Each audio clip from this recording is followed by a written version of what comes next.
Good morning. Okay, Thursday's the day. It's Thanksgiving in America on Thursday. 24 hours of nonstop food.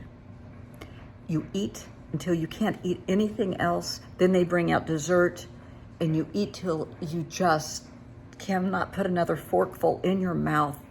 And by then it's time for the leftovers. So this is America. Tons of football. Some people watch the parade, the Thanksgiving Day parade, it's lovely. I've never watched it, but I'm more the football team. All day football. It's a biggie, it's just how we roll. I just want to offer some suggestions on what not to do, okay? This is from years, I'm 64. This is from things that I have experienced firsthand in my life. Do not do this, please. If you are hosting Thanksgiving and you have talked to everybody that you have personally invited, check with yourselves, have a little family meeting. This is who we're inviting and not anyone else. You only have so much space in your house. You only have so much food to go around. Talk to everybody. Do not be inviting extra people without the consent of the cook. Bottom line. The reason for this, many years ago, growing up, I'm not naming names, there was an individual in the family who would call last minute. We would rarely hear from them all year, except Thanksgiving and Christmas. Week before, we would get a call. And what's everybody doing for Thanksgiving? And we've done the same thing forever. And everybody knows that. So, okay, fine. They wanted an invitation. Because in the way I grew up, you were invited. Even, it doesn't matter if you're one of the kids, you're invited. Don't ask. Every family is different. This individual would wait to kind of last minute and call to make sure they were still invited. And they would be told, who are you bringing? And they would say themselves, their spouse, and their 3 kids. And they would be told every year, because their kids at this point were in high school and college, do not bring extra people. Do not bring your children's dates, their best friends. No, we have limited seating, we have limited food. This is how we do it every year. Now, I can see a screw up the first year, but they grew up this way, so there shouldn't be that screw up. And every year they would show up at least an hour late, sometimes 2 hours late. And their kids would be with dates. And the war was on. So the hostess, my mom, would sit there and glare. She would be, there are not words to tell you how upset this woman was. Consistently, every Thanksgiving and every Christmas. Okay. Now, the perpetrator would sit there with their arms crossed, and I actually have pictures of this because I saw them last night. The perpetrator would sit there across the table with their arms crossed, glaring like, so what are you going to do about it? They're here. It did not make for a happy holiday because you had warring factions. And they would say when they came in, oh, they're not going to eat much. Are you kidding me? Teenage boys? They could suck down a whole turkey in 5 minutes. We went through this for a very long time. Don't do this. Don't intentionally do something that you know is going to upset the hostess. That's just inconsiderate and rude. And it's teaching bad protocol to your own children. Don't do that. If you're going to have a last minute, somebody showed up at your house and, well, I thought I would pop in for Thanksgiving, call the hostess and say, hey, we just had a last minute person come. Is it okay? If they say, I'm really sorry, can't do it, that's okay. Stay home with your friend or whoever popped in and have your own Thanksgiving. Show up the next day for leftovers or, for dessert or whatever.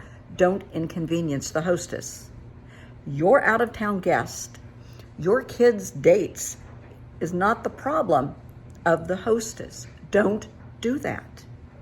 Second, if you have been asked to bring, or you have offered to bring a relish tray, bread, whatever, dinner rolls, dessert, bring it.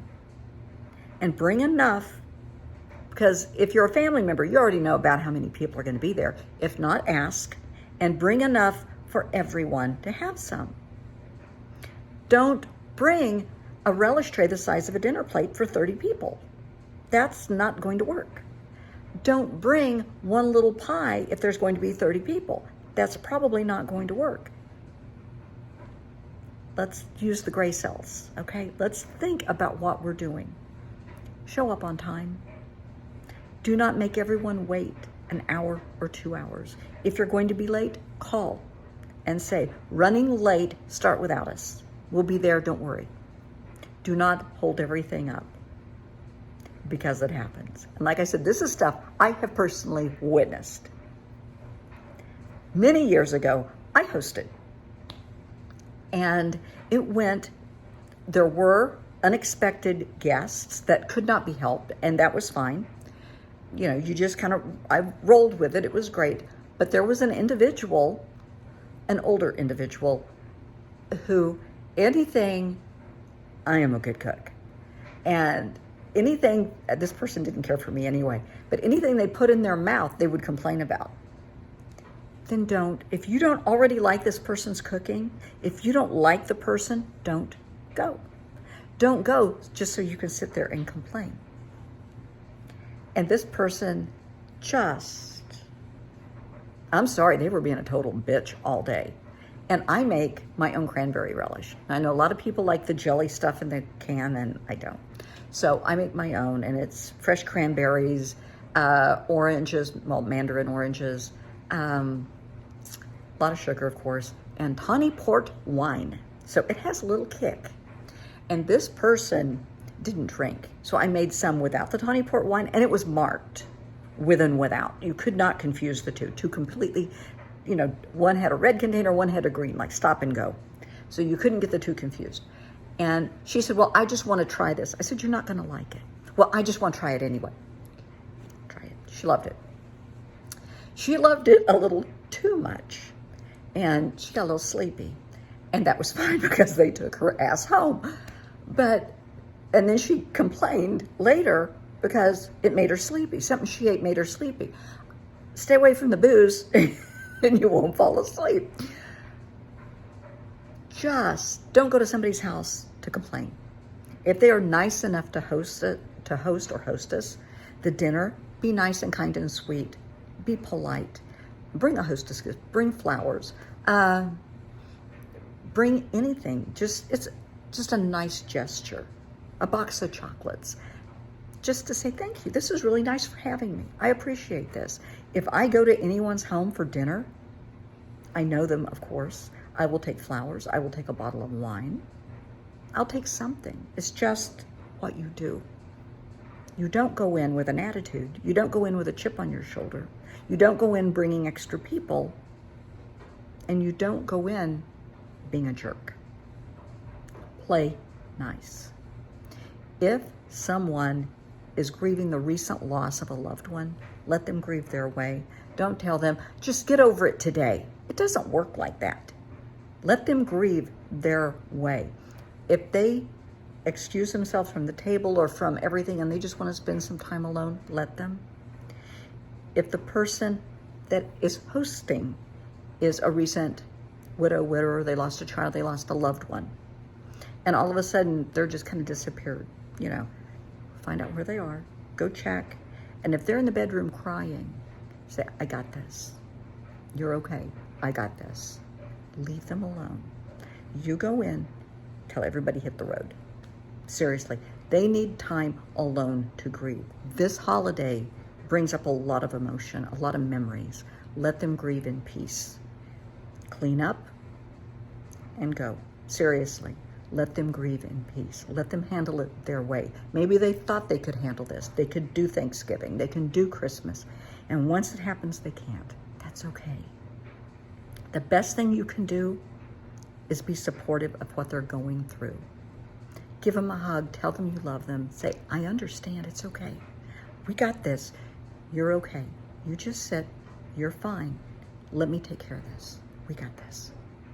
That's a beautiful gift to give anybody. And lastly, if you know there are neighbors that are doing without for whatever reason, fix a plate and take it over to them.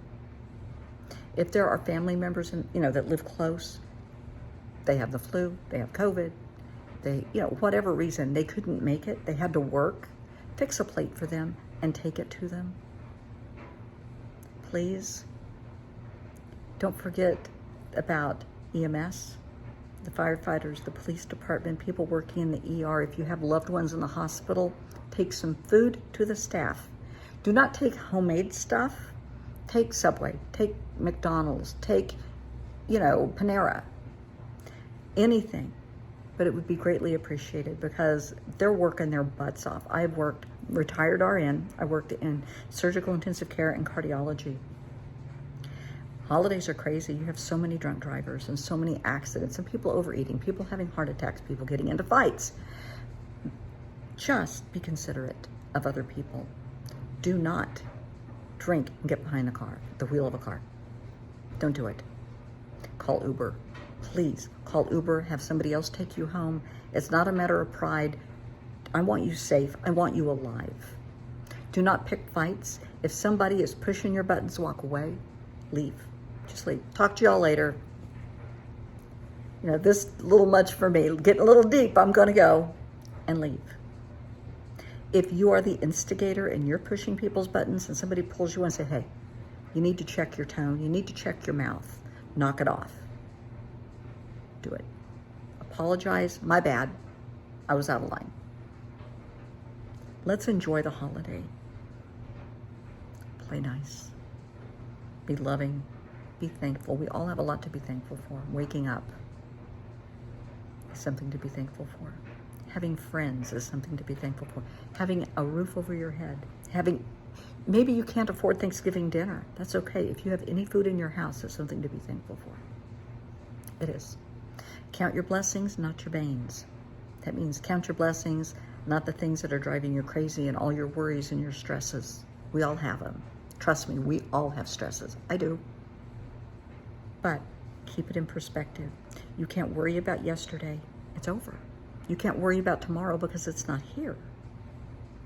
Stay focused in the moment. And in the moment you are here, in the moment you have loved ones, people that love you, that care about you. I care about you. Honestly, I do. And I want you to have a good holiday. Even if you're not in America, even if you're on the other side of the world, I want you to have a good day, okay? So let's make it happen.